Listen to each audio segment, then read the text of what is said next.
started working in Riga city with integration issues. We have been starting cooperation with NGOs working in Riga, and there was a request from NGOs, can you establish an NGO house? There are NGO houses in other municipalities and NGOs are using the premises, so we need something in Riga.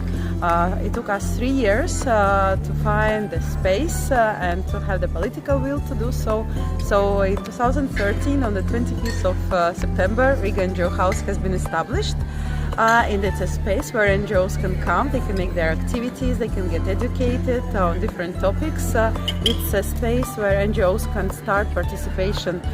For some NGOs it's a cradle. When they start working, then they come to NGO House, they get benefits that NGO House offers, and they become strong, and they leave our nest and they become independent, and they become the partners of Riga NGO House, and we become partners for cooperation.